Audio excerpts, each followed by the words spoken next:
Assalamualaikum warahmatullahi wabarakatuh.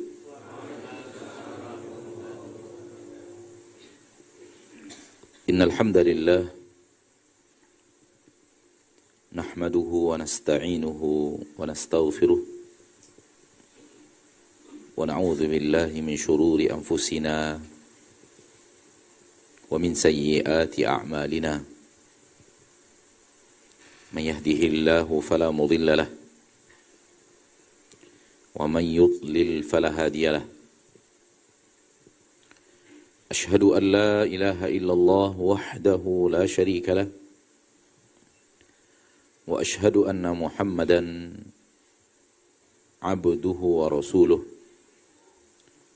صلى الله عليه وعلى آله وأصحابه ومن تبعهم بإحسان إلى يوم الدين وسلم تسليما كثيرا يا أيها الذين آمنوا اتقوا الله حق تقاته ولا تموتن إلا وأنتم مسلمون يا أيها الناس اتقوا ربكم الذي خلقكم من نفس واحدة وخلق منها زوجها وَثَمُّمَا رِجَالًا كَثِيرًا وَنِسَاءً وَاتَّقُوا اللَّهَ الَّذِي تَسَاءَلُونَ بِهِ وَالْأَرْحَامَ إِنَّ اللَّهَ كَانَ عَلَيْكُمْ رَقِيبًا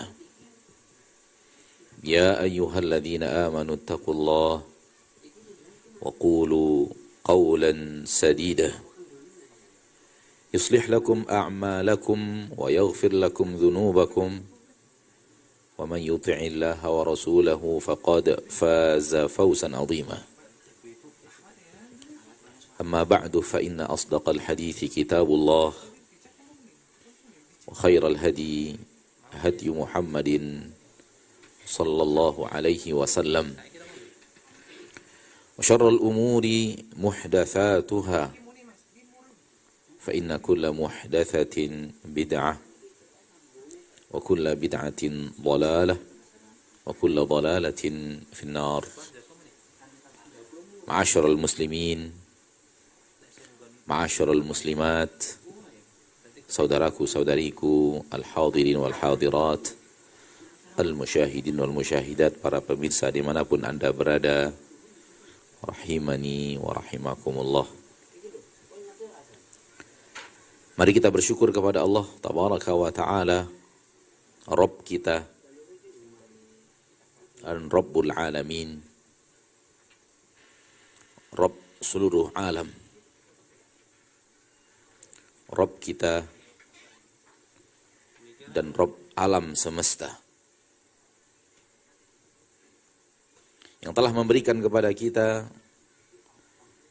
curahan rahmat dan nikmat yang sangat teramat besar. Walau seringkali rahmat yang sangat teramat besar yang Allah berikan itu sering kita anggap sepele. Allah memberikannya nikmat-nikmat besar yang luar biasa. Namun sesampainya di kita, kita kerdilkan nikmat-nikmat itu. Inilah penyakit banyak manusia di zaman kita sekarang ini, yang kita berlindung kepada Allah subhanahu wa ta'ala dari penyakit tersebut. Menyepelekan nikmat-nikmat besar yang Allah subhanahu wa ta'ala berikan kepada kita. Karena aksi menyepelekan nikmat itu akan berakibat bahwa kita tidak pandai melihat banyaknya rahmat dan nikmat Allah yang Allah berikan kepada kita. Dan ketika tidak pandai melihat banyaknya rahmat dan nikmat Allah tabaraka wa ta'ala yang Allah berikan kepada kita, kita pun otomatis tidak akan bersyukur. Bagaimana akan bersyukur? Kita memandangnya sedikit.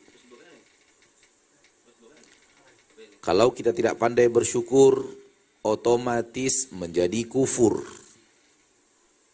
Karena lawan syukur adalah kufur.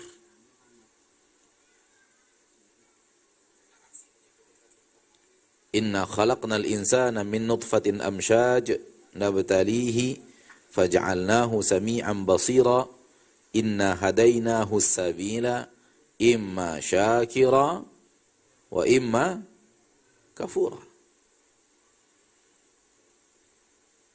Silahkan dia memilih menjadi orang-orang yang syakira, yang bersyukur kepada Allah tabaraka wa ta'ala, menjadi hamba yang bersyukur kepada Allah.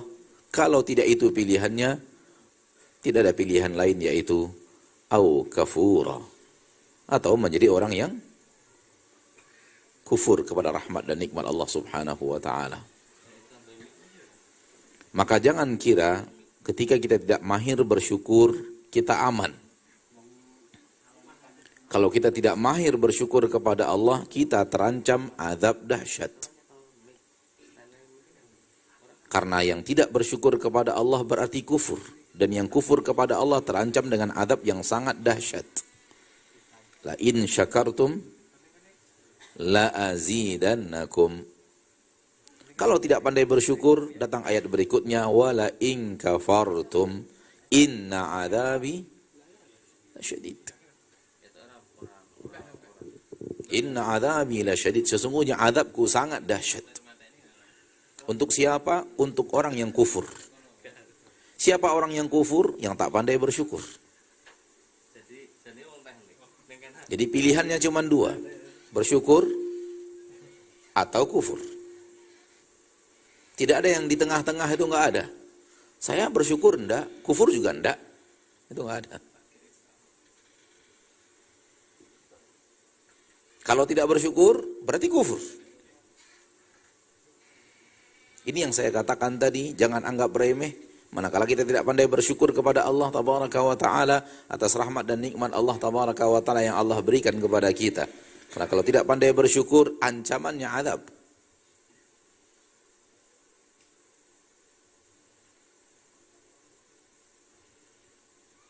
Salawat dan salam kepada Nabi kita tercinta, Rasul kita yang mulia, suri tauladan kita,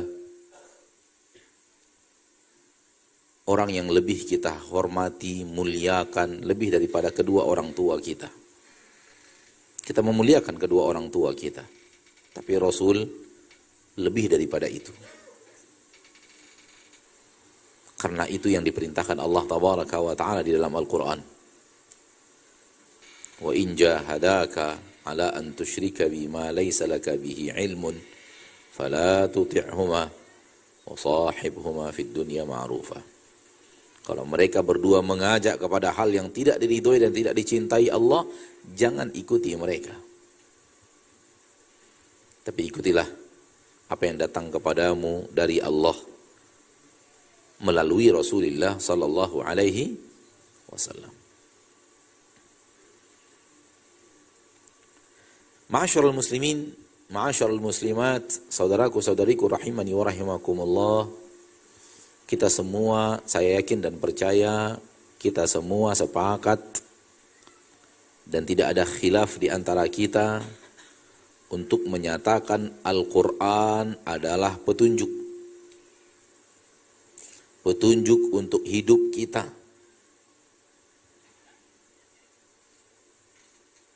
Di dalamnya terdapat perintah-perintah dari Allah, larangan-larangan dari Allah tabaraka wa ta'ala. Di dalamnya terdapat ta'alim, pengajaran-pengajaran dari Allah tabaraka wa ta'ala, Rabbul Izzati wal Jalalah. Secara lisan bahwa kita sepakat Al-Quran adalah petunjuk manusia. Betul atau tidak? Namun pertanyaan yang lebih penting dari itu adalah, apakah kita telah benar-benar menjadikan Al-Quran sebagai petunjuk?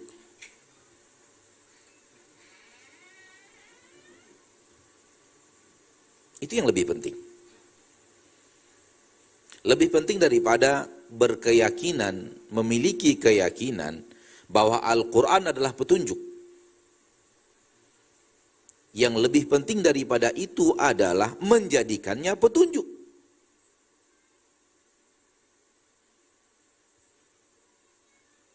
Betapa banyaknya di permukaan bumi ini, sekarang ini manusia yang secara lisan mengatakan Al-Quran petunjuk. Al-Quran pedoman hidup manusia. Al-Quran di dalamnya penuh dengan perintah-perintah Allah, larangan-larangan Allah, pengajaran-pengajaran dari Allah untuk membenarkan hidup manusia. Kalau dia tidak menjalani, mengamalkan Al-Quran tersebut, apa untungnya bagi dia?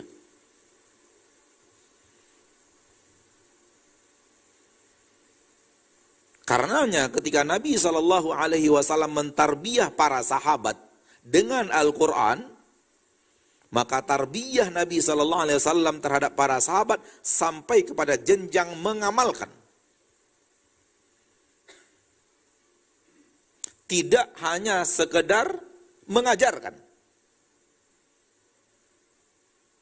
Itu yang dikatakan oleh sahabat Rasulullah SAW, Abdullah bin Mas'ud radhiyallahu anhu wa ardhahu, kunna nata'allamu minan Nabi sallallahu alaihi wasallam 10 ayat. Kami ketika belajar Al-Quran dari Nabi SAW, kami belajar 10 ayat. La natajawazuha. Kami tidak tambah pelajaran yang 10 ayat itu, hatta nata'allama ma'aniha wal amala biha. Sampai kami benar-benar mengerti ilmunya dan mengamalkannya. Lihat tarbiyah Rasul kita tercinta sallallahu alaihi wasallam dengan Al-Quran. Tidak hanya sekadar memberikan ilmunya, tapi mendidik para sahabat mengamalkan. Apakah yang kemarin Anda pelajari sudah diamalkan? Apakah pelajaran-pelajaran yang lalu dari ayat-ayat Allah Tabaraka wa Ta'ala telah menjadi amalan?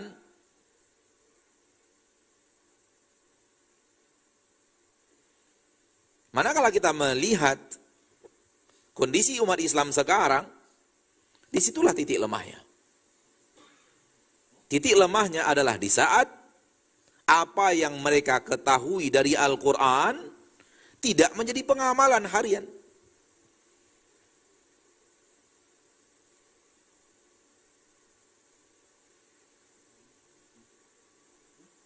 Secara teori, tahu. Namun secara mengamalkan, kok beda dengan teori yang dia tahu. Dan ini secara logika ilmiah atau logika manusia aneh bin ajaib.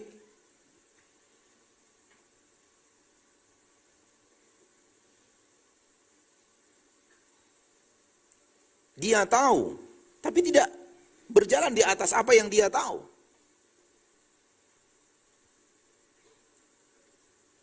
Mau contoh logika? Contoh logikanya begini. Apabila kita keluar dari sebuah jalan, ada persimpangan, kanan dan kiri. Jalan yang di kanan, kita tahu persis. Secara ilmu, teori, jalannya jelek. Berlobang. Bebatuannya ada yang runcing-runcing. Dan agak sulit, lewat di jalan itu agak sulit. Mungkin Anda sedikit luka, mungkin Anda akan ngos-ngosan karena jalannya jelek, mendaki, menurun dan semacamnya. Tapi Anda tahu di ujung jalan itu ada sebuah istana, ada sebuah taman yang sangat indah, ada makanan-makanan yang siap menyambut Anda kalau Anda sampai di sana. Kiri, jalannya aspal. Mulus. Nggak ada bebatuannya. Nggak ada batu-batu runcingnya. Nggak ada lobangnya. Namun di ujung jalan mulus itu Anda tahu ada gajah ngamuk. Atau harimau ngamuk.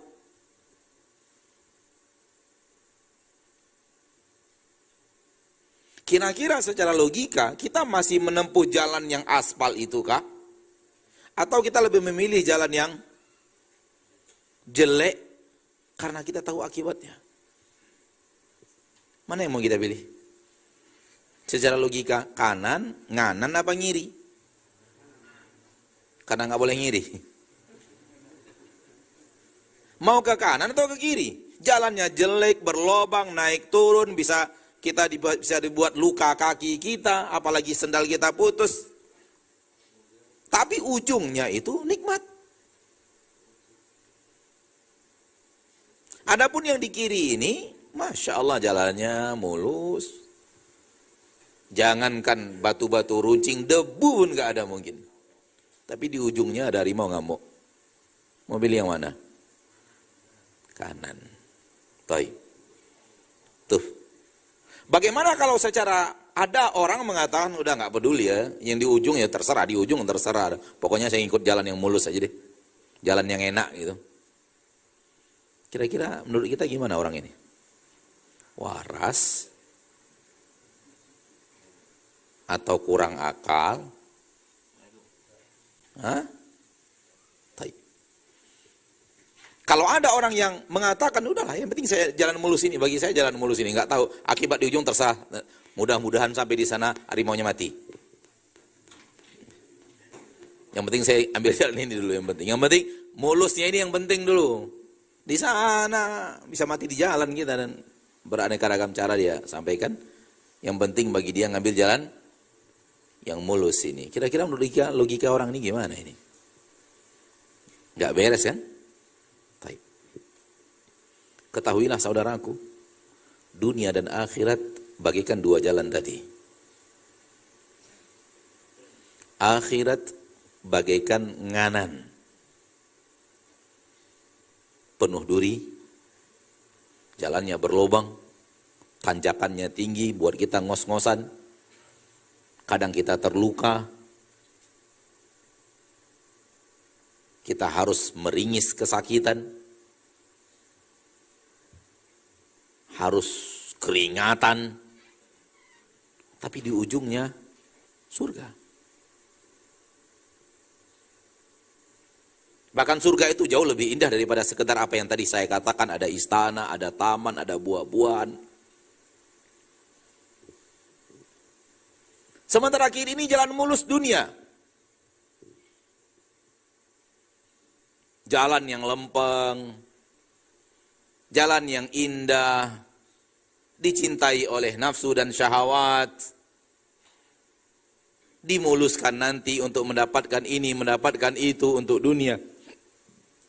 Dapat dinikmati langsung, ujung-ujungnya neraka.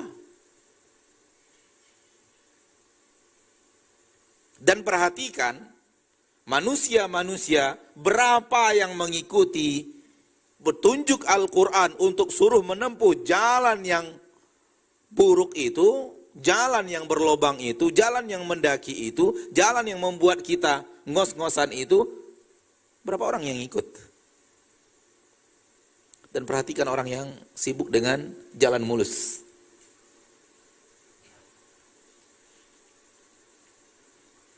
Dunia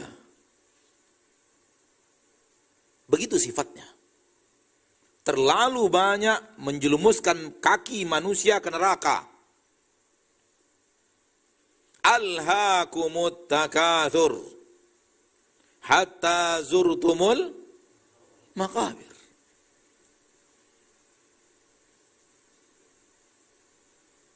Apabila antum membaca terjemahan daripada surat ini, dari Al-Quran terjemahan, antum akan menemukan terjemahannya seperti ini. Bermewah-mewahan telah melalaikan kalian. Dan ini terjemahan yang kurang tepat.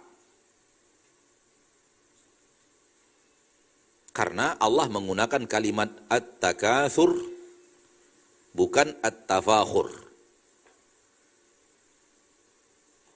Kalau at-takatsur dari kata-kata katsura, yaktsuru, katsirun artinya banyak. At-takatsur berpacu-pacu banyak. Maknanya adalah berlomba dalam hal dunia. Dengan cara apa? Pacu-pacu banyak. Dan pacu banyak jauh lebih luas maknanya dibanding bermegah-megahan. Karena bermegah-megahan lebih identik kepada benda mahal, benda mewah, barang megah, gitu ya. Sementara at-takatsur jauh lebih luas daripada itu. Pacu-pacu banyak, lebih luas maknanya. Oleh karena itu Allah menggunakan kalimat at-takatsur dan bukan menggunakan kalimat bermewah-mewahan, yaitu at-tafakhur. Petani pacu banyak kebun dan sawah, ya tetap aja pakai lumpur. Tapi itu sudah pacu-pacu banyak dan tidak bisa masuk kepada bermewah-mewahan. Bisa difahami? Orang yang kebun kayak di kita di daerah sana, mungkin di beberapa daerah di sini juga ada pacu-pacu banyak kebun sawit misalnya. Dia tinggal di kebun sawitnya itu, di gubuk yang tak mewah, tapi dia punya kebun sawit yang sangat luas, pacu-pacuan dengan orang-orang yang ada di sekitarnya. Enggak juga mewah dia hidupnya, tapi dia pacu-pacu juga. Pacu-pacu banyak kebun sawit. Dan ada kemewahan. Tapi ada berpacu-pacu dunianya. Ini yang saya maksud. Jalan mulus dunia, kenikmatan-kenikmatan dunia, jalan yang gampang lempeng di dunia itu sering menjerumuskan manusia ke dalam kelalaian beragama, dan kelalaian beragama menjerumuskan mereka ke neraka.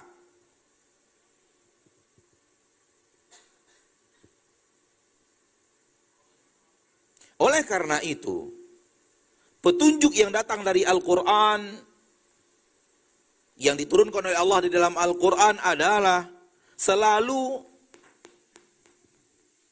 menyepelekan dunia. Selalu merendahkan dunia. Selalu meremehkan dunia.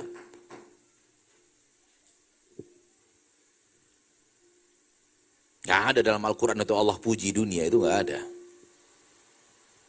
Allah remehkan. Allah nomor duakan. Allah anak tirikan, kalau kita paham bahasa anak tiri, anak kandung. Selalu begitu keadaan dunia, Allah katakan seperti itu.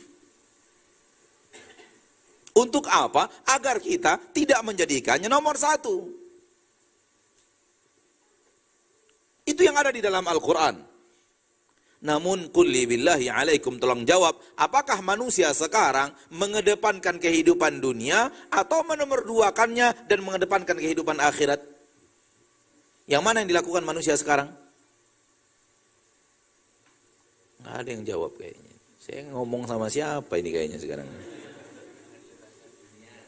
Mengedepankan dunia, mengakhirkan, tidak peduli kepada akhirat. Itu manusia sekarang ini. Semoga Allah Tabaraka wa Ta'ala jaga kita dari sifat ini, sifat dan amal yang bertabrakan hebat dengan Al-Qur'anul Karim.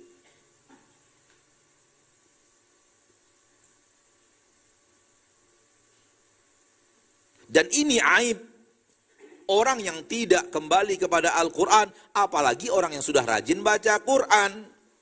Ini aib bagi orang-orang yang belum rajin ngaji, apatah lagi orang yang sudah rajin ngaji. Kalau dunianya masih dia kedepankan, akhirat yang dia nomor duakan. Anda nggak nyinggung antum? Nggak, nasihati aja. Nasihati antum, nasihati diri sendiri juga sekali. Karena Al-Quran tuntunan untuk kita semuanya. Ana berusaha, ana ngajak antum berusaha, doakan ana berhasil, ana doakan antum berhasil. Tapi mengatakan apa yang kita lihat, menyampaikan apa yang kita saksikan dalam kehidupan kaum muslimin, dan memberikan tahdzir, peringatan bahaya akan hal yang seperti itu adalah kewajiban. Wa dzakir fa inna dzikra tanfa'ul mu'minin. Berikan peringatan karena peringatan akan memberikan manfaat apabila orang punya hati yang beriman.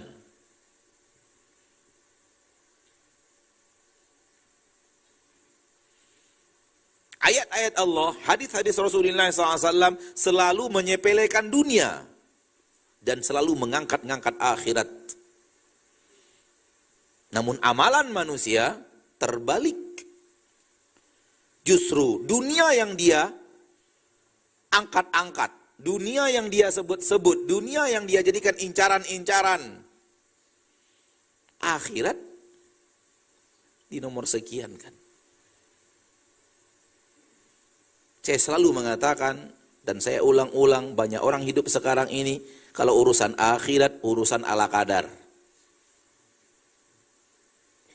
Sholat ala kadar. Yang penting orang sholat, kita sholat. Bagaimana sholatnya, bagaimana pakaiannya, bagaimana tumak ninahnya, bagaimana menjaga waktunya, asal-asalan.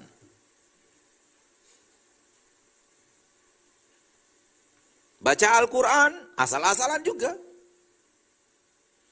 Yang penting bisa baca.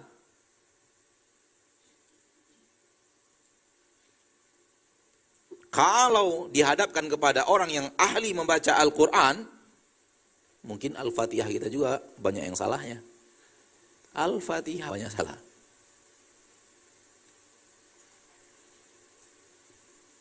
Tapi dihadapkan kepada yang ahli. Dan ini sudah terbukti. Di tempat kita terutama, ya, di kota Pekanbaru, alhamdulillah, bertumbuhan majelis-majelis untuk membenahi bacaan Al-Quranul Karim. Di satu masjid, itu yang terdaftar untuk mempelajari bacaan Al-Quran sampai 600 orang, 700 orang satu masjid. Bahkan ada yang 1.800 orang. Sehingga dipergilirkan kekurangan guru. Yang hadir hari ini, besok nggak hadir. Besok giliran grup yang kedua. Seperti itu. Dan terbukti. Ketika awal dites Al-Fatihah, banyak salah. Ini yang saya katakan tadi, saya bicara by fakta, bahwa baca Al-Qurannya pun asalan. Berani baca Al-Quran, tapi kalau nggak didengar orang, coba kalau didengar orang, mulai ragu dia baca Quran. Kenapa ragu? Dia tahu siapa dia baca Quran. Itulah.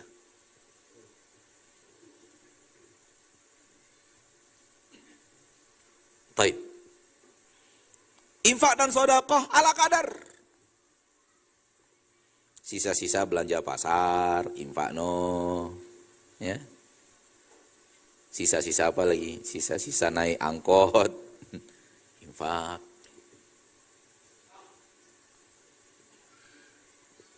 Kenapa? Di nomor sekian kan akhirat, ini bukti nyata, ini indikasi, karena di hatinya itu dunia.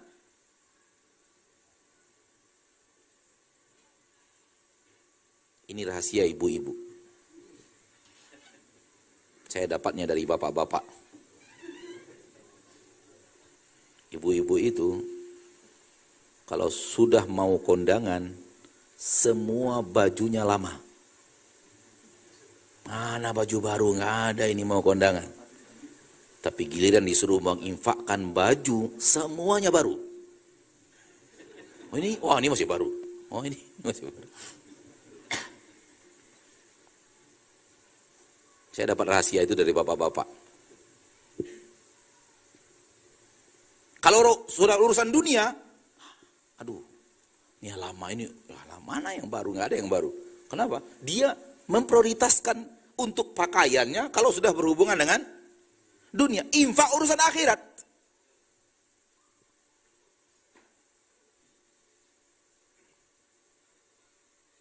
Intinya demikian. Kita tidak ingin memperpanjang karena contohnya mungkin antum menguasai lebih banyak daripada ana. Dari tingkah laku manusia yang lebih mengedepankan dunia dibanding akhirat. Dan ini yang menyebabkan kaki manusia banyak yang terjatuh ke dalam neraka Allah Tabaraka wa Ta'ala.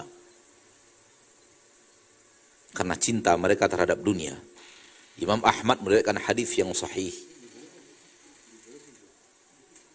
Dua yang artinya, Rasulullah SAW bersabda yang artinya dua serigala yang sedang lapar dikirim kepada seekor kambing. Serigala lapar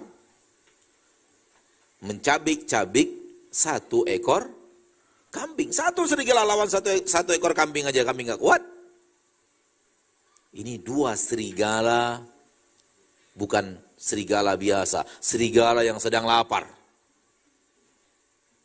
Apalah daya seekor kambing berhadapan dengan dua serigala yang sedang lapar. Kata Nabi SAW, dua serigala yang dikirim kepada yang sedang lapar, dikirim kepada seekor kambing, itu tidak lebih merusak dibanding cinta harta, cinta kedudukan di tengah manusia merusak agama seorang hamba.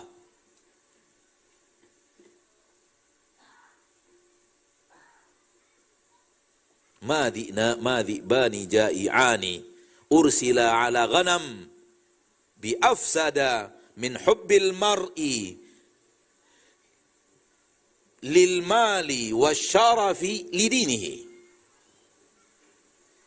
Tidaklah dua serigala yang lapar dikirim kepada seekor kambing lebih merusak dibanding rusaknya yang dilakukan oleh cinta harta, cinta syaraf, cinta kedudukan di tengah manusia.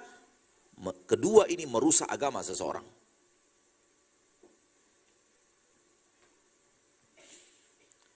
Di hadis ini sendiri kita menemukan Nabi SAW menyepelekan harta, menyepelekan kedudukan di tengah manusia.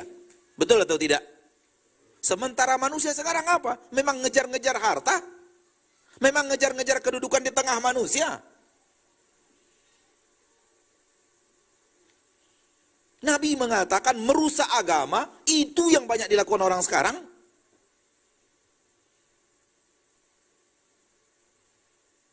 Biarlah rusak agama, yang penting dapat harta. Biarlah rusak agama, yang penting dapat kedudukan di tengah manusia. Na'udzubillah, summa na'udzubillah min dzalik. Hadari, berhati-hatilah saudaraku, berhati-hatilah saudariku. Di dalam Al-Quran, surat Ali Imran ayat 185, Allah bicara tentang kesuksesan hakiki, yaitu dijauhkan dari neraka dan dimasukkan ke dalam surga.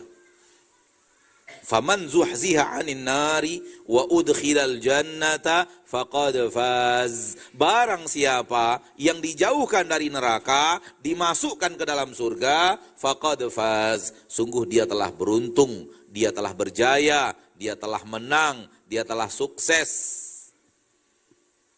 Kesuksesan dalam agama Islam bukanlah Anda menjadi raja di raja. Kesuksesan dalam agama Islam bukanlah Anda menjadi miliarder dunia. Kesuksesan dalam agama Islam adalah di saat Anda dapatkan dua poin. Poin pertama, selamat dari neraka. Poin kedua, masuk surga. Maka kebiasaan kita minta surga kepada Allah iringi juga dengan kebiasaan minta jauhkan dari neraka. Jangan minta surga terus, sehingga minta diselamatkan dari nerakanya kurang. Karena kesuksesan hakiki dalam agama Islam dua itu, dijauhkan dari neraka dan dimasukkan ke dalam surga. Kenapa? Karena ada juga orang yang masuk surga, tapi neraka dulu. Neraka dulu baru surga, itu ada. Walau sebagian kelompok sesat dalam agama Islam tidak mengakuinya. Mereka mengatakan nggak ada, yang masuk neraka selama-lamanya, nggak akan keluar dari neraka Allah untuk masuk surga. Sementara akidah Ahlussunnah bahwa ada orang yang masuk neraka, kekal di neraka untuk selama-lamanya. Dan ada orang yang masuk neraka namun ilahin, sampai waktu yang ditentukan Allah. Kemudian suatu saat dia diangkat dari neraka, dimasukkan lagi ke dalam surga. Di jidatnya ada tulisan Jahannamiyun, mantan neraka Jahannam. Nah,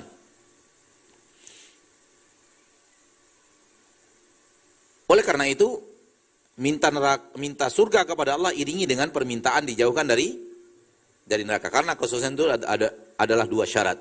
Faman zuhziha 'anil nar wa udkhilal jannah faqad faz. Yang dijauhkan dari neraka, dimasukkan ke dalam surga, dialah orang yang beruntung. Lalu setelah itu Allah langsung bicara apa penyebab manusia tidak dapatkan keberuntungan ini.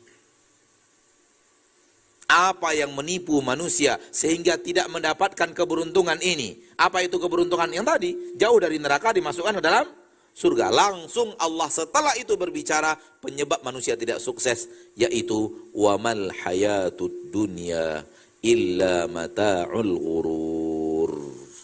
Dan tidaklah kenikmatan-kenikmatan dunia melainkan, dan tidaklah kehidupan dunia melainkan kenikmatan-kenikmatan jalan mulus. Namun al-ghurur yang sangat-sangat banyak nipu manusia.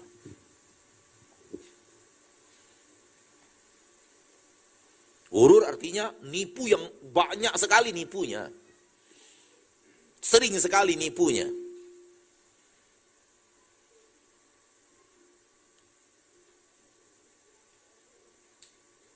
Ma'asyarul muslimin, ma'asyarul muslimat. Kita hidup di dunia dan kita menyaksikan kenikmatan-kenikmatan dunia. Dan kita menyukai kenikmatan-kenikmatan dunia itu.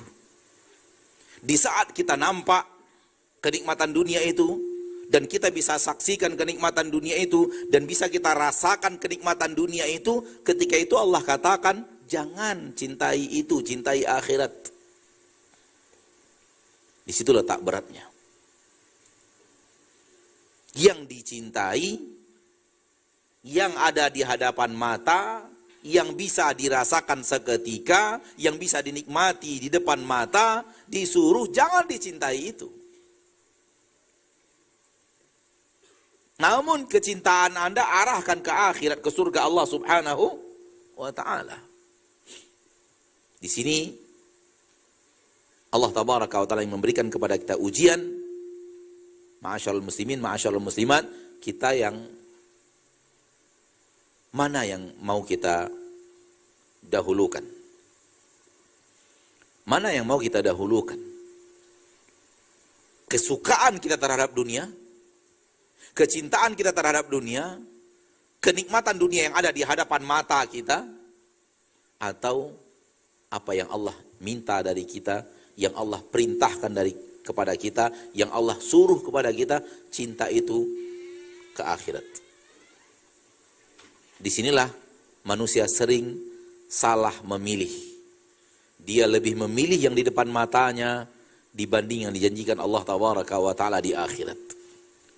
Dia lebih memilih apa yang dia cintai di dunia karena yang di akhirat itu kayak belum ada gitu. Entah ada, entah enggak. Ya percaya sih ada, tapi pokoknya kayak gitu.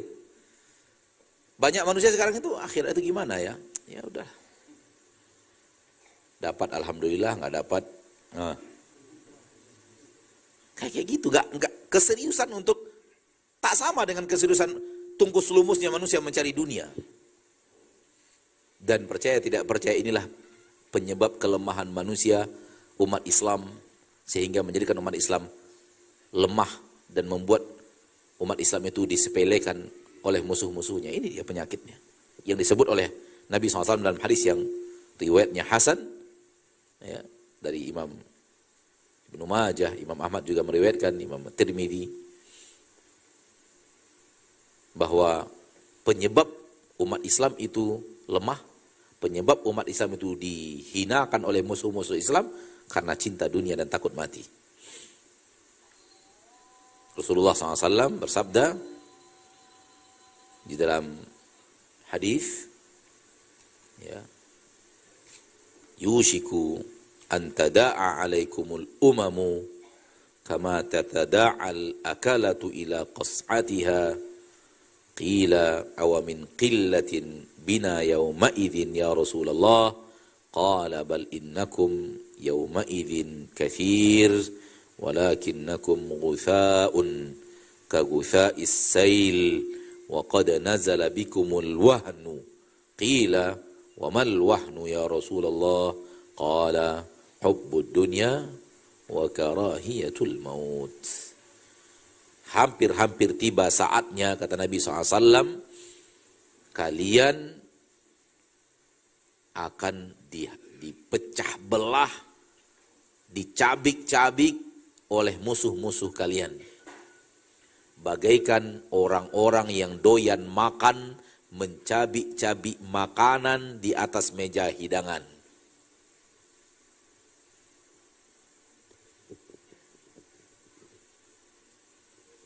Oleh musuh-musuh Islam. Mencabik-cabik umat Islam. Qila, ditanyakan oleh para sahabat, awamin qillatin bina yauma idzin ya Rasulullah. Begitu leluasanya mereka mencabik-cabik umat Islam. Apakah karena ketika itu umat Islam sedikit ya Rasulullah? Qala bal innakum yauma idzin katsir. Tidak.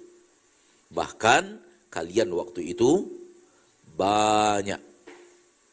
Walakinnakum ghutha'un ka ghutha'is sail. Akan tetapi kalian yang banyak itu bagaikan buih-buih banjir. Berada di atas seolah-olah banyak tapi nggak ada arti. Wa qad nazala bikumul wahnu. Diturunkan kepada kalian penyakit wahan. Qila wa mal wahnu ya Rasulullah. Ditanyakan, apa itu wahan ya Rasulullah? Qala hubbud dunya wa karahiyatul maut. Cinta kalian terhadap dunia dan kebencian kalian terhadap apa yang ada setelah. Hubungan dengan masalah dunia, jelas dan tegas Allah mengatakan, Qul mata'ud dunya qalil wal akhiratu khairul limanittaqa. Katakan wahai Nabi, katakan wahai Rasul, mata'ud dunya, kenikmatan-kenikmatan dunia itu qalil, sedikit. Wal akhiratu khairul limanittaqa, dan akhiratlah yang lebih baik. Bukan dunia. Akhirat lebih banyak, lebih baik. Tapi akhirat hanya untuk orang-orang yang bertakwa.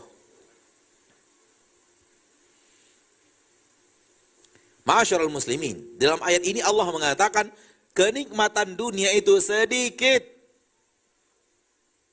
Kenikmatan dunia itu tak seberapa. Kenikmatan dunia itu kerdil. Ini tuntunannya. Realitanya kita manusia selalu menganggap nikmat dunia itu banyak. Allah nyuruh kita memandangnya sedikit, kita memandangnya banyak. Inilah batu penyebab kita akhirnya rajin kepada dunia, cinta kepada dunia, dan melupakan akhirat. Atau tidak kurang peduli kepada akhirat, atau cuek kepada akhirat, ala kadar saja akhirat. Namun fokusnya, namun semangatnya untuk dunia. Kenapa? Karena kita tidak mau memandang dunia itu kerdil dan kecil, dunia itu sedikit, tidak seberapa, seperti yang Allah ajarkan kepada kita dalam ayat ini. Kita mengeluh-elukan dunia. Sehingga ketika melihat harta dunia, ngiler. Ingin mendapatkan, mengangan-angankan.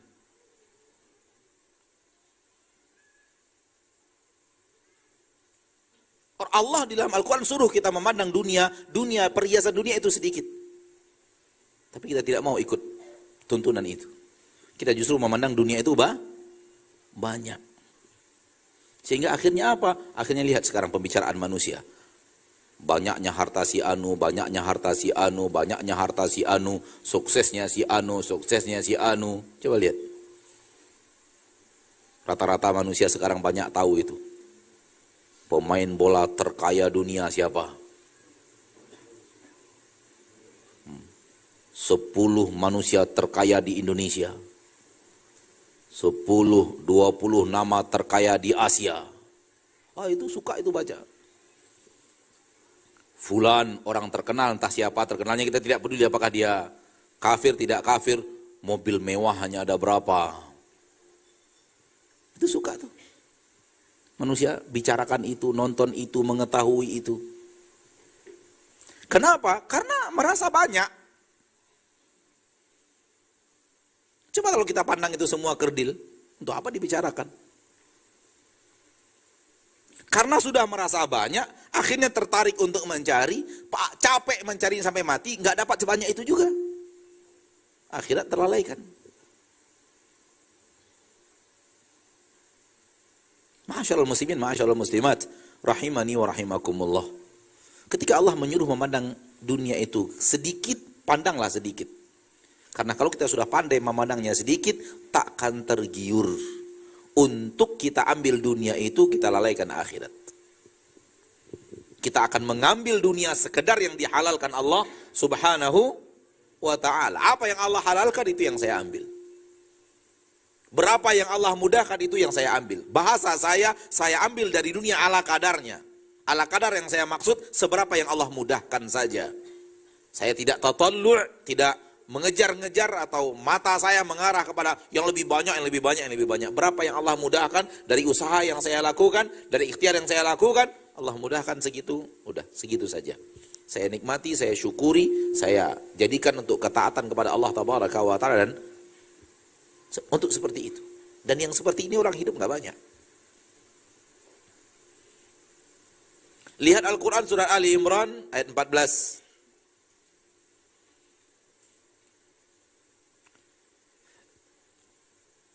Allah bicara tentang kenikmatan dunia. Di awal ayat, Zuyina linnasi hubbus syahawati minan nisa'i wal banina wal qanatiril muqantarah minadh dhahabi wal fiddah wal khailil musawwamah wal an'ami wal harf. Telah diberikan kepada manusia kecintaan syahwat kepada wanita, laki-laki kepada wanita, demikian juga sebaliknya. Wal khailil musawwamah, wal banina wal qanatiril muqantarah, kecintaan kepada anak keturunan dan harta yang melimpah ruah. Harta yang melimpah ruah itu Allah ditilkan, yaitu minadh dhahabi wal fiddah, harta yang melimpah ruah dari emas dan perak, dan apapun yang menggantikan posisi emas dan perak di zaman kita sekarang, yaitu uang. Karena orang tidak bertransaksi lagi pakai emas dan perak, tapi orang bertransaksi pakai uang. Harta yang melimpah ruah dari emas dan perak dan uang. Dan wal khairil musawwamah, kuda-kuda pilihan. Ini adalah kendaraan-kendaraan mewah. Kuda adalah kendaraan mewah, dan apalagi kuda pilihan lebih mewah lagi. Dan yang menggantikan kendaraan-kendaraan mewah daripada kuda-kuda tersebut. Di zaman sekarang kita tidak lagi berkendaraan pakai kuda, tapi kendaraan-kendaraan mewah kita sudah berganti. Masuk di dalam ayat ini kundangan kendaraan pilihan mewah. Wal an'ami wal harf, harta yang melimpah ruah juga termasuk hewan ternak, juga termasuk perkebunan dan pertanian. Namun ingat, Allah bicara itu, setelah itu langsung Allah katakan, dzalika mata'ul hayatid dunya wallahu indahu husnul ma'ab. Itu hanya kenikmatan dunia. Habis di dunia. Kerdil seperti yang tadi kita bacakan di ayat yang 77 dari surah An-Nisa. Wallahu indahu husnul ma'ab. Di sisi Allah ada tempat kembali yang lebih baik dari itu semua. Maksudnya apa? Akhirat. Kalian cintai dunia, kalian cintai wanita, kalian cintai anak keturunan, kalian cintai harta yang melimpah ruah, emas dan perak dan rupiah, kalian cintai kendaraan mewah, kalian cintai, kalian punya peternakan-peternakan yang banyak hewannya, banyak menghasilkan, perkebunan dan pertanian luas. Itu kenikmatan dunia. Kenikmatan dunia kerdil Pak, sedikit apa banyak? Sedikit seperti ayat yang tadi. Karena ayat satu ayat dan ayat yang lainnya saling kuat menguatkan, sambung bersambung, menciptakan suatu makna yang sangat hebat. Itu kenikmatan yang sedikit, itu hanya kenikmatan dunia. Kenikmatan dunia itu sedikit kata Allah. Maka jangan lalaikan mata kalian kepada itu semuanya. Kenapa? Wallahu indahu husnul ma'ab. Di sisi Allah ada tempat kembali yang lebih baik.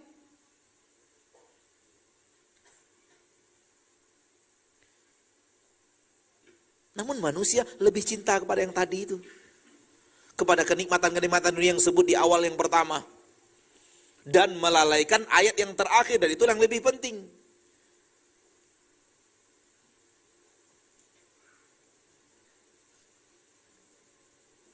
sebenarnya hidup dibalik. Hidup itu fokus untuk akhirat, dunia ala kadar. Lebih menomorsatukan, memprioritaskan akhirat, dunia ala kadar. Ala kadar itu apa maksudnya? Bukan ala kadar itu maksudnya ya udah recehan aja, bukan. Seberapa yang Allah mudahkan udah cukup sampai di situ. Ndak mengejar tamak kepada yang lebih besar lagi. Seberapa ya kita berikhtiar, kita berusaha, kita wajib mencari nafkah. Seberapa yang Allah mudahkan sudah sampai di situ. Allah mudahkan per bulannya 30 juta, alhamdulillah 30 juta. Allah mudahkan per bulannya 15 juta, ya sudah alhamdulillah 15 juta. Bahkan kalau mungkin ternyata hanya Allah baru mudahkan 1,5 juta, ya sudah nikmati 1,5 juta itu. Gunakan sesuai dengan kebutuhan 1,5 juta itu. Atur keuangan dengan segala keuangan agar bagaimana 1,5 juta, 2,5 juta itu bisa untuk kehidupan dari bulan ke bulan tanpa harus utang sana sini. Begitu hidup orang mukmin. Kenapa? Dia hidup tidak untuk dunia, hidup untuk akhirat. Ali bin Abi Thalib mengatakan, Ayyuhan nas, innad dunya qad adbarat mudbirah, wa innal akhirata qad aqbalat muqbilah, wa likullin minhuma banun, fakunu min abna'il akhirah, wa la takunu min abna'id dunya. Wahai manusia, kata Ali bin Abi Thalib, dan beliau ketika itu berkhutbah di Kufah, ketika menjadi Amirul Mukminin, pemimpin kaum muslimin. Dunia ini perlahan tapi pasti ninggalin kita. Akhirat perlahan tapi pasti datang kepada kita. Dunia meninggalkan, akhirat mendatangi. Walikullin minhuma banun. Dunia dan akhirat masing-masing punya anak. Fakunu min abna'i dunya, fakunu min abna'il akhirah. Jadilah kalian anak-anaknya akhirat. Wala takunu min abna'i dunya. Jangan kalian menjadi anak-anaknya dunia. Semoga bahasan ini bermanfaat. Waktu yang tersisa kita gunakan untuk menjawab beberapa pertanyaan. Semoga Allah tabaraka wa ta'ala Rabbul Izzati wal Jalalah memudahkan kita untuk hidup di dunia ini tidak rakus terhadap dunia, tapi rakusnya terhadap surga. Amin ya Rabbal Alamin.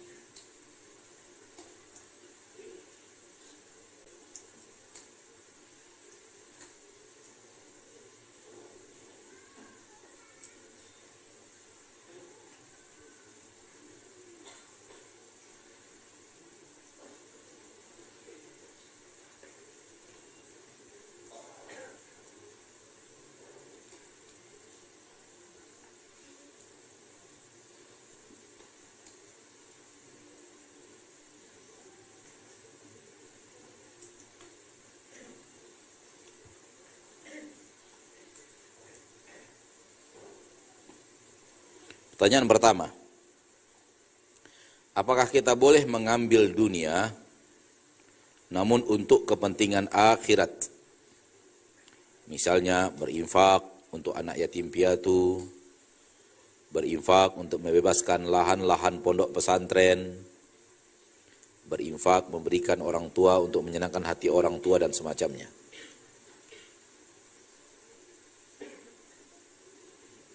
Kalau sekedar menjawab ala kadar, tentu saya hanya akan menjawab, ya boleh aja, apa tidak.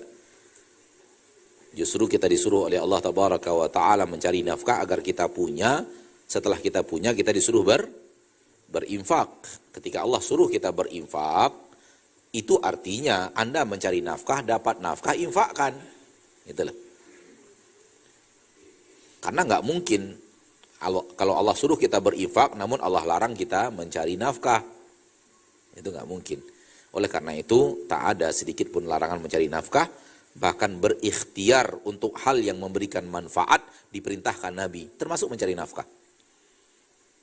Ya. Bahasan kita bukan itu sebenarnya. Soal mencari nafkah itu sudah ada fitrah di dalam diri kita masing-masing. Jadi begini Pak, kenapa ya di dalam Al-Quran nggak disuruh cari nafkah dalam arti kata maksimal mencari nafkah dan semacamnya. Tidak diberikan penekanan-penekanan yang seperti itu. Toh kita butuh berinfak, butuh ini, pola pikirnya begitu. Jawabannya adalah, itu sudah ada di fitrah Anda. Di dalam fitrah dirimu itu sudah Allah letakkan itu. Jadi nggak perlu lagi dipush dengan perintah-perintah yang tidak ada dalam fitrah itu ngejar akhirat. Oleh karena itu yang diperbanyak Allah Subhanahu wa ta'ala. Di samping memang akhirat itulah yang jauh lebih hebat daripada dunia.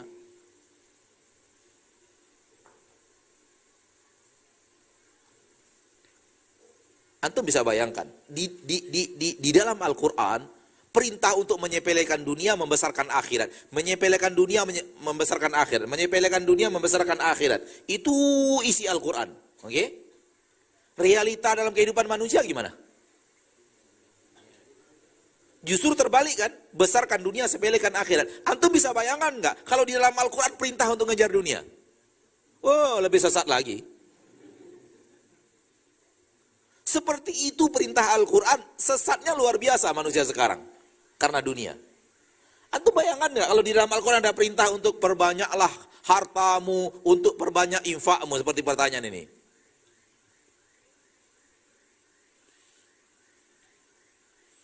Sedangkan di dalam Al-Quran seperti itu, lihat.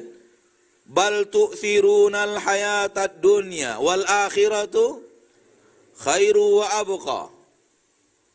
Disanjung lagi akhirat, disepelekan dunia. Walal akhiratu khairul laka minal ula. Disanjung lagi akhirat, disepelekan dunia. Lihat Al-Quran seperti itu. Hasilnya koyo kiye. Orang masih selalu menyepelekan akhirat dan mengedepankan dunia. Bayangkan kalau di dalam Al-Quran pujian dunia. Apa yang akan terjadi pada umat ini? Kayak apa sesatnya umat ini? Coba. Itu pun masih banyak di sana sini manusia yang mencoba ngakal-ngakali. Untuk mengatakan, oh enggak bisa, lebih fokus ke akhirat enggak bisa, 50-50 lah minimal. Padahal enggak benar juga. Logika berpikirnya sudah benar ini. Saya mau mencari nafkah, saya niatkan untuk akhirat, sudah benar. Cuman itu teori, prakteknya gimana? Kalau antum benar-benar bisa praktekkan, mantap. Cuman takutnya itu baru keinginan di saat belum punya. Udah punya lain cerita. Itu yang paling sering terjadi. Cita-cita saat belum punya. Saya mau cari nafkah supaya nanti bangun pesantren, bangun ini, bangun itu. Belum punya. Saat punya lain cerita. Tapi kalau memang antum mempraktekkan seperti yang antum cita-citakan ini, mantap. Buat usaha, buat toko, katakan kepada istri anak-anak, ini toko untuk akhirat. Kalau ada keuntungan, kita cukup ambil 50% dari keuntungan bersih. Sisanya 50% untuk pembebasan lahan pondok pesantren, untuk anak yatim, untuk du'afa. Mantap. Tunjukkan saya di mana tokonya. Biar saya iklankan di mana-mana, ini ada orang yang seperti ini. Iya, sampai sekarang belum dapat, Pak. Belum dapat. Ya. Jadi terkadang manusia itu hanya nganyal. Pertanyaan seperti ini, mohon maaf tanpa mengurangi rasa hormat, rata-rata orang belum punya yang nanya gini. Iya. Serius, saya tidak tapi saya pengalaman dalam berdakwah menunjukkan rata-rata yang bertanya ini bukan orang yang berpunya. Coba ingin mencari supaya dapat lalu berinfak. Kan belum punya kan? Karena pertanyaan orang yang sudah berpunya nggak begitu. Bagaimana cara mengelolanya?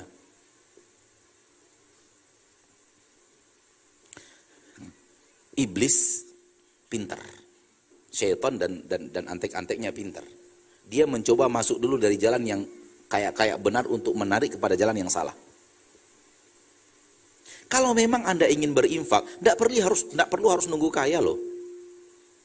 Kalau Anda ingin membantu anak yatim, nggak perlu harus nunggu kaya. Kalau Anda memang ingin membebaskan lahan, nggak perlu harus kaya. Yang perlu itu ikut.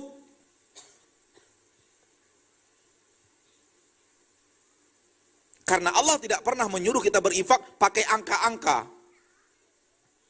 Oh, yang infaknya di atas 5 miliar berarti baru Allah suka. Yang infaknya sedikit Allah nggak suka. Nggak ada. Berinfak sesuai dengan kemampuan. Bahkan setengah buah kurma pun cara untuk berinfak dengan setengah buah kurma pun cara untuk membentengi diri dari neraka. Baru setengah buah kurma, coba. Ittaqun nar walau bisyikki tamrah. Bentengi diri kalian dari neraka walau berinfak setengah buah kurma. Hanya setengah buah kurma. Allah pandang sebagai infak yang Allah cintai, Allah sukai, membentengi diri dari neraka. Jadi antum yang tadi bertanya, jangan nunggu kaya dulu. Dari sekarang apa yang antum punya sudah. Ini untuk anak yatim, ini untuk pesantren, ini untuk begitu. Kalau memang mau. Tapi kalau sekarang tidak mau, nunggu kaya dulu, insya Allah ketika kaya tetap tidak mau. Nah, itu yang terjadi biasanya. Wallahu a'lam.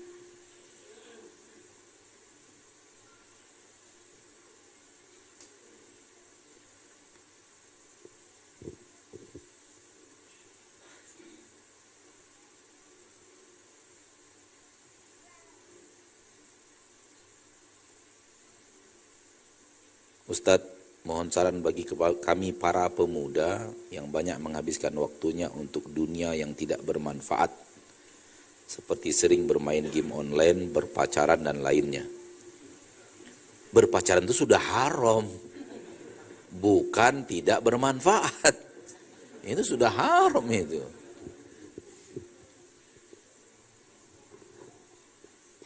Ya. Memang tak mudah.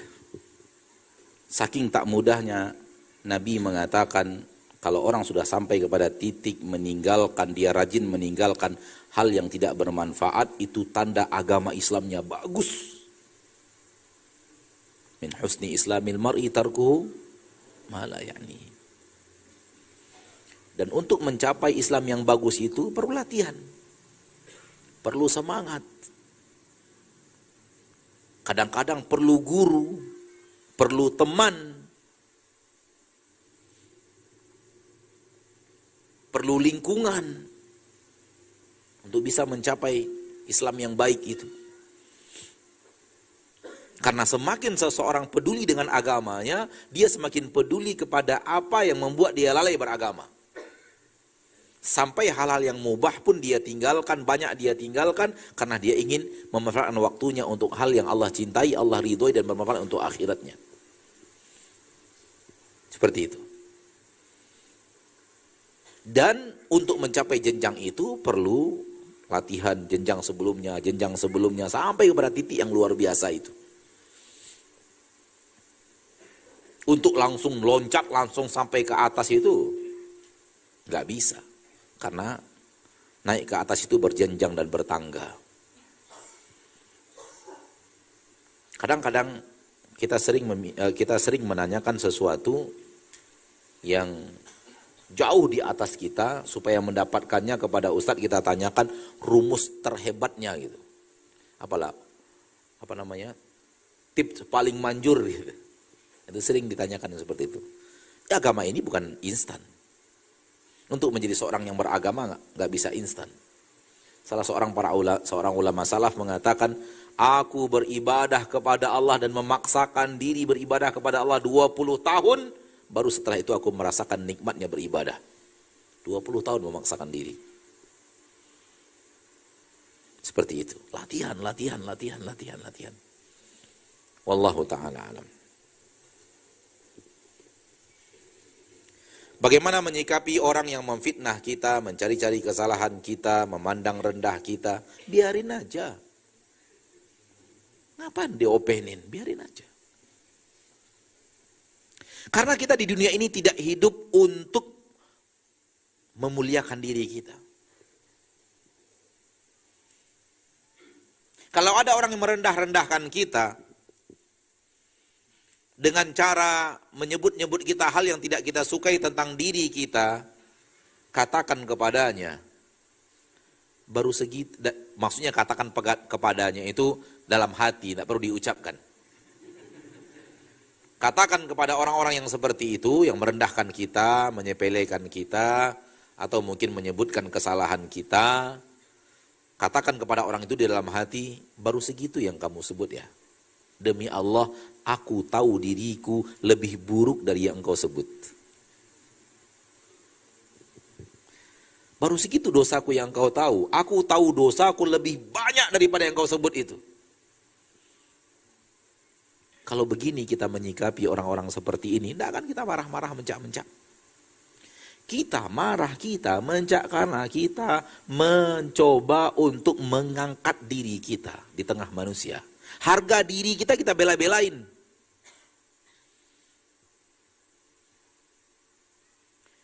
Percaya tidak percaya, itu tidak pernah dikerjakan Rasul.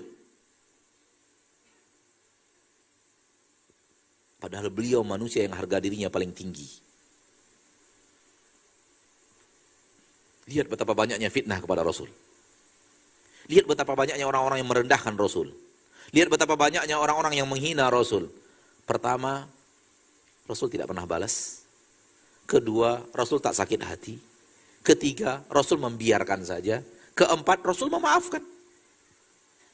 Betul tidak? Bahkan lebih daripada itu, beliau disakiti secara jasad. Tapi beliau biarkan, maafkan. Dan itu yang diperintahkan Allah, terutama di kota Mekah. Falyafu wal yasfahu.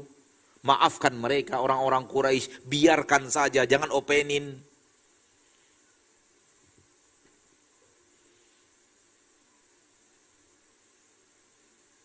Semakin banyak orang yang berbicara tentang kita, berbicara tentang melecehkan kita dan semacamnya, berarti kita diperhatikan orang. Kalau kita sampah, nggak kan orang bicara kita?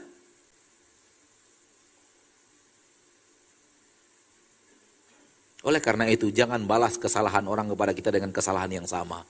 Dia telah berbuat maksiat kepada kita, jangan pula kita berbuat maksiat kepada Allah, kepada dirinya.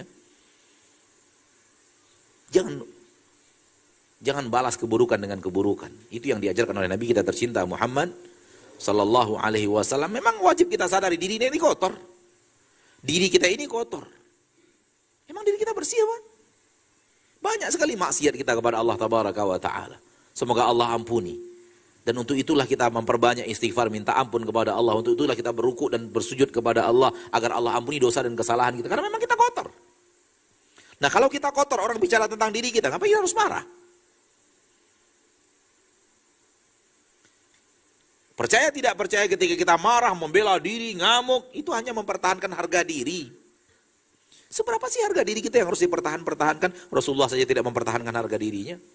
Rasul tidak pernah marah apapun yang dilakukan orang kepada dirinya masalah dunia. Nggak pernah marah. Rasul memang pernah marah ketika dalam sejarahnya. Tapi semuanya untuk agama. Untuk dunia nggak pernah marah Rasulullah SAW. Nggak pernah terpancing emosi beliau karena urusan dunia. Dunia ini kerdil, kecil, sepele, nggak ada apa-apanya. Maka muliakan diri kita di hadapan Allah, kepada Allah. Dan tidak mengharap mulia di tengah manusia. Bahkan yang ada di dalam agama Islam, takut terhadap kemuliaan dunia. Takut mendapatkan pujian manusia, takut diagung-agungkan orang. Itu yang ada dalam agama kita malah.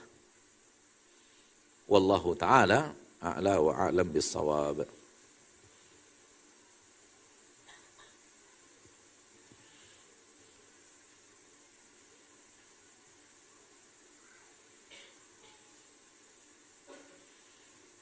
Mana yang harus didahulukan Ustadz? Membayar hutang riba atau membayar hutang kepada teman atau saudara? Banyak kali hutang antum.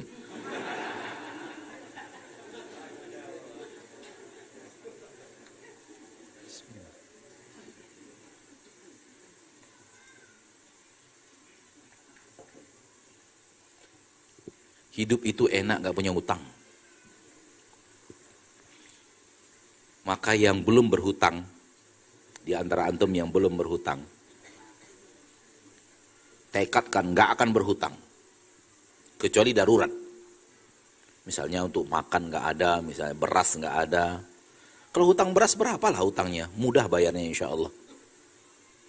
Tapi kalau yang lain, tekad kan gak berhutang. Nikmat hidup itu gak punya hutang. Ya, oleh karena itu Nabi mendidik kita umatnya untuk tidak berhutang. Kalau ada yang wafat dari para sahabat, Nabi bertanya, ada hutang dia? Ada ya Rasulullah, udah kalian sholatkan, saya enggak. Kalaulah Rasul hidup di tengah-tengah kita, tahulah kita apa yang terjadi. Banyak kita yang gak disolatkan Rasul ini kayaknya.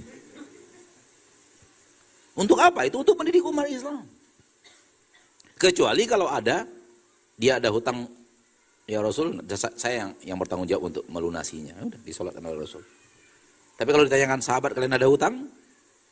Tidak ya Rasulullah. Keluarganya bilang, tidak ya Rasulullah. Ya, disolatkan oleh Rasul sallallahu alaihi wasallam. Begitu. Jadi usahakan. Begitulah Rasul mendidik. Memang tidak haram berhutang. Tapi Rasul tahu berbahaya. Membuat kita tidak nyaman, pikiran kita tidak nyaman, bertemu pun gak nyaman. Orang banyak utang dulu rajin ngaji, hilang sekarang udah. Mana dia nggak nampak-nampak ngaji lagi. Tuh. Dulu bersaudara dengan kita, duduk bersama kita, karena ada utang sana sini, udah, tak kemana perginya sekarang. Jadi hidup pun merasa kerdil, nggak punya izzah.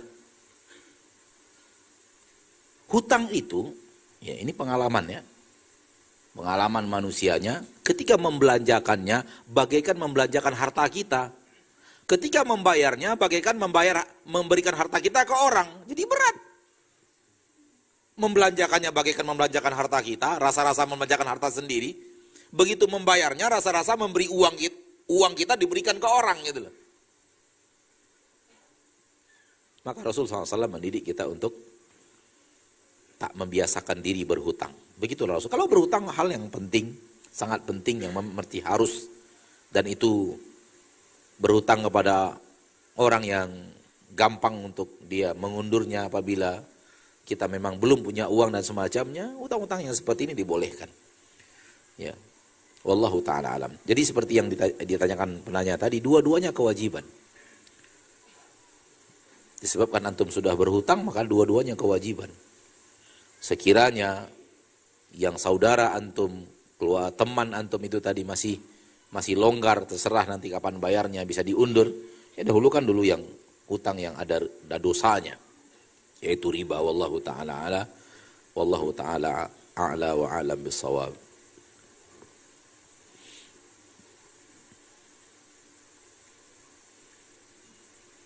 Ustaz, mohon nasihatnya kepada santri untuk menuntut ilmu. Wah, ini panjang ini urusannya. Ya. Karena memberikan nasihat untuk menuntut ilmu butuh waktu yang panjang, minimal setengah jam. Intinya adalah, Adinda, memang sekarang kalian tidak merasakan indahnya ilmu yang kalian miliki, indahnya Al-Quran yang kalian hafal, indahnya hadis yang kalian hafal, indahnya kaedah-kaedah agama yang kalian hafal. Hafalkan saja dulu, hafalkan. Walau sekarang belum terlalu tahu manfaatnya. Nanti setelah kalian besar, mulai dari tamat kuliah baru terasa. Itu yang Anda rasakan. Dulu ketika di pesantren ngapal, tapi kurang tahu manfaatnya, kegunaannya, nanti fadilahnya, tidak terasa. Tapi begitu sekarang sudah besar, terutama sudah tamat kuliah, mulai masuk di dunia dakwah, yang Anda sampaikan sekarang ini di dunia dakwah 85%, 80% hafalan untuk di pesantren. Hafalannya rata-rata 80-85% hafalan waktu pesantren. Itulah manfaatnya. Jadi sekarang belum terasa. Ya. Semangat saja dulu, hafalkan dulu, karena ilmu seseorang tergantung hafalannya. Banyak hafalannya akan banyak ilmunya, sedikit hafalannya akan sedikit ilmunya. Wallahu ta'ala alam, ini yang bisa saya sampaikan. Sampai di sini pertemuan kita pada kesempatan yang berbahagia ini. Semoga Allah Tabaraka wa Ta'ala Rabbul Izzati wal Jalalah memudahkan kita untuk hidup di permukaan bumi ini, meneladani apa yang Allah sampaikan di dalam Al-Quranul Karim, meneladani Rasul kita tercinta sallallahu alaihi wasallam yang mulia, dan semoga Allah wafatkan kita di atas husnul khatimah. Subhanakallahumma wa bihamdika asyhadu an la ilaha illa anta astaghfiruka wa atubu ilaik. Walhamdulillahi rabbil alamin. Wassalamualaikum warahmatullahi